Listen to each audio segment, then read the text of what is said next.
সরকারি তিতুমির কলেজের ছাত্রী হলে রাজনীতি নিষিদ্ধ ও সিট বাতিলের প্রতিবাদে মঙ্গলবার রাতে সাধারণ শিক্ষার্থীরা বিক্ষোভ করেন।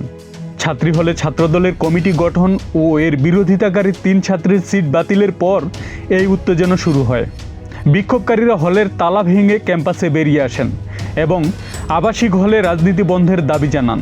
এ সময় ছাত্রদলের নেতাকর্মীরাও সেখানে অবস্থান নিলে একটা উত্তেজনাকর পরিবেশ তৈরি হয়।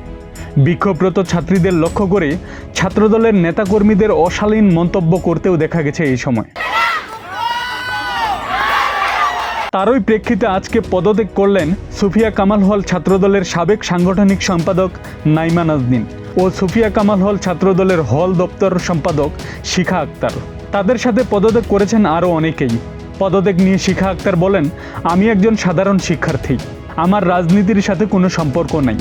কমিটি নিয়ে আমাদের কিছুই বলা হয়নি, শুধুমাত্র আমাদের মতামত নেওয়া হয়েছে, কিন্তু সেই মতামতটা নেওয়া হয়েছিল হলের কমিটি নিয়ে। আমি এটা জানতাম না যে এটা ছাত্রদলের কমিটি, আমি জানতাম এটা সাধারণ শিক্ষার্থীদের নিয়ে শুধু হল কমিটি। এখন যেহেতু আমি জানতে পেরেছি এটা রাজনীতির কমিটি, তাই আমি পদত্যাগ করার সিদ্ধান্ত নিয়েছি।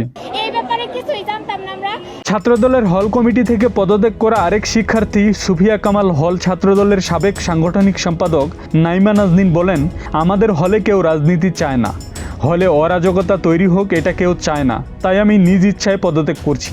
এখানে কেউ আমাকে জোর করেনি পদত্যাগ করতে, আমি স্বেচ্ছায় পদত্যাগ করছি।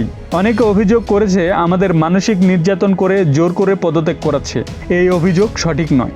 মূলত আমি কোনো রাজনীতির সাথে এখন যুক্ত হতে চাই না, আমি সাধারণ শিক্ষার্থী হয়ে থাকতে চাই, তাই পদত্যাগ করছি। এদিকে কালকের ইস্যুকে কেন্দ্র করে আজ সকালে ক্যাম্পাসে মিছিল করেছে ছাত্রদল।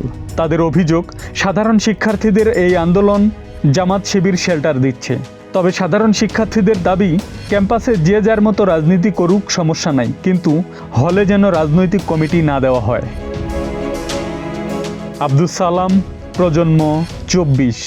আমাদের হলে কেউ রাজনীতি চায় না বা হল কমিটি কেউ গঠন করতে চায় না।